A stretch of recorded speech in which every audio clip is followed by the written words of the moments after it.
Assalamualaikum warahmatullahi wabarakatuh. Alhamdulillahi rabbil alamin, wassalatu wassalamu ala asyrafil anbiya'i wal mursalin wa ala alihi wa sahbihi ajma'in. Ibu bapak jamaah zuhur yang dimuliakan Allah, kembali kita ucapkan puji dan syukur kehadiran Allah Subhanahu wa taala, dan salawat beriring salam buat arwah junjungan kita Nabi Muhammad sallallahu alaihi wasallam. Allah berfirman di dalam surah Al-Qasas ayat 77,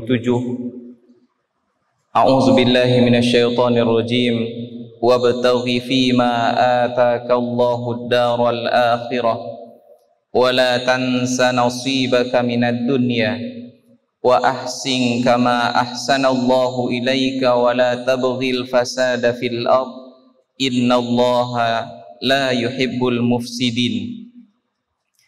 Dan carilah pahala negeri akhirat dengan apa yang telah dianugerahkan Allah kepadamu, tetapi janganlah kamu lupakan bagianmu di dunia, dan berbuat baiklah kepada orang lain sebagaimana Allah telah berbuat baik kepadamu, dan janganlah kamu berbuat kerusakan di bumi. Sungguh Allah tidak menyukai orang yang berbuat kerusakan. Ibu bapak yang dimuliakan Allah,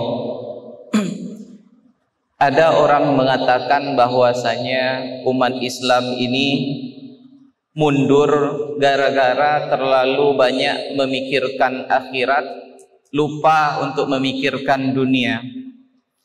Bahkan baru-baru ini seorang konglomerat yang notabene-nya dari orang Minang juga mengatakan bahwasanya Indonesia ini mundur, tidak maju-maju karena ustadz-ustadznya selalu cerita tentang surga neraka,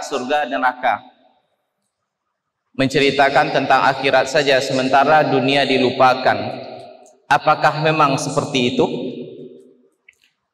Ibu bapak yang dimuliakan Allah, kita sadari dan kita perhatikan sehari-hari di masjid ini berapa kali para ustadz mengingatkan tentang akhirat. Dalam seminggu, dalam sehari begitu, apakah ada yang betul-betul mengingatkan kita kepada surga dan neraka? Padahal ujung daripada hidup kita ini hanya kepada yang dua itu.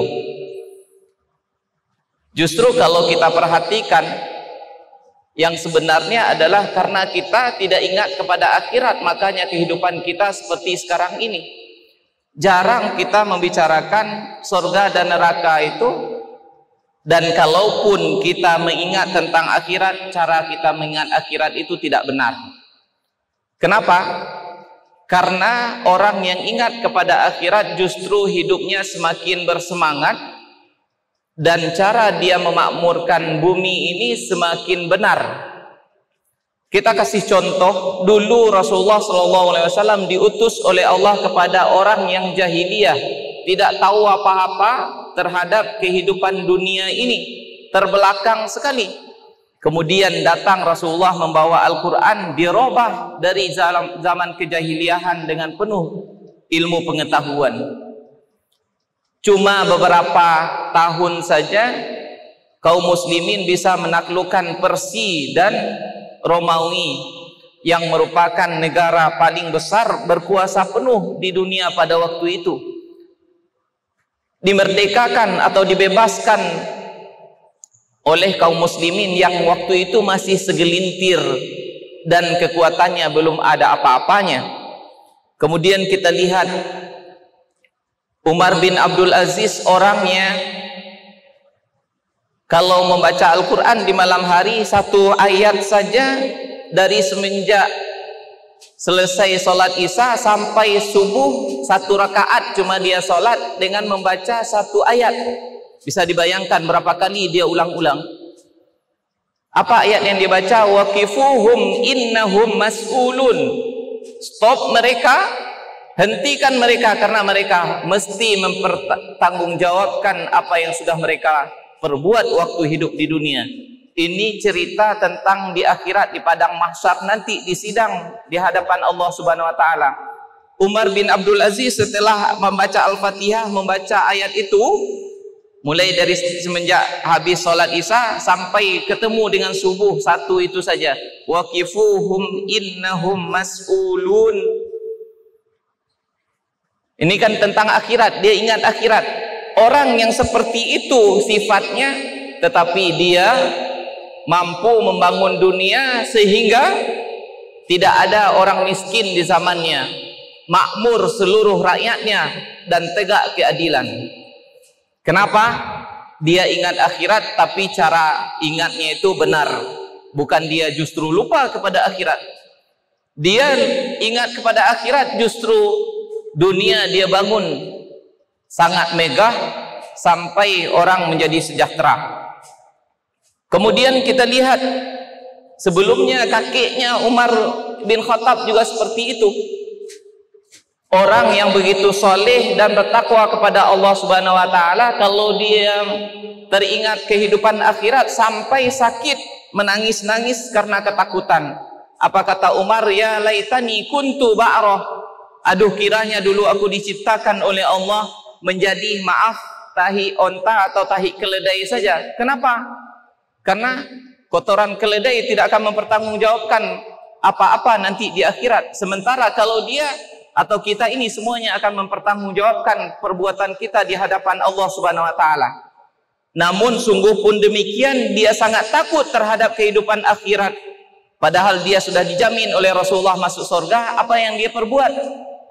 Pernah suatu kali dia datang ke masjid pada waktu bukan waktunya sholat. Dia lihat ada seseorang duduk-duduk di masjid.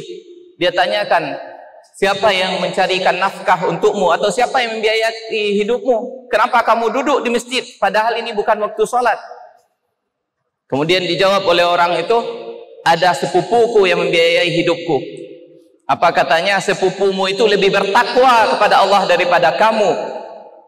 Harik yadaka unzila alaika rizqa. Gerakkan tanganmu, baru Allah akan menurunkan rezeki kepadamu. Innas samaa'a la tumtiru zahab wal fiddah. Sesungguhnya langit tidak akan menurunkan emas dan perak. Ini pemahaman orang yang dia sangat takut kepada Allah Subhanahu wa taala dan takut terhadap kehidupan akhirat, justru menyuruh orang untuk pergi ke pasar, pergi berusaha ke sana. Jangan duduk saja di masjid. Ini cara yang betul di dalam beriman kepada akhirat. Bukan kita meloyo-loyo, mati ketakutan, menggigil saja. Bukan seperti itu. Orang takut kepada akhirat, justru dia semakin semangat menghadapi kehidupan dunia ini. Kenapa? Karena dunia ini adalah lahan untuk beramal mencapai akhirat. Dalam sebuah hadis Rasulullah SAW mengatakan, in qamatis sa'ah, apabila sebentar lagi akan terjadi hari kiamat, kira-kira apa yang akan kita lakukan? Pasti kita akan mengatakan, saya berwudu, kemudian saya sholat, bertaubat, zikir, dan minta ampun. Tapi Rasulullah lain dikatakan, andaikan sebentar lagi kiamat terjadi, wa fi yadi ahadikum fasilah, di tanganmu ada biji-bijian yang bisa untuk ditanam, fa in istata'ta an taghrisaha, kamu masih ada waktu untuk menanamnya, falyaghrisha, maka tanamkanlah itu, tanam dia. Falaka ajrun, kamu akan mendapatkan pahala karena amalmu itu. Padahal sebentar lagi hari kiamat ini. Untuk apa gunanya kita menanam? Tetapi yang diinginkan, pesan yang disampaikan oleh Rasulullah dari ayat ini adalah, dari hadis ini adalah supaya kita beramal, berbuat. Inilah orang yang mengerti tentang kehidupan akhirat, yang dia selalu bergerak, tapi pergerakannya itu berdasarkan lillahi ta'ala, kemudian ingin mendapatkan pahala di akhirat kelak. Sementara kita sekarang banyak juga orang melakukan amal-amal dunia, amal-amal akhirat, amal kesolehan secara zahirnya, tetapi yang dia kejar justru adalah dunia.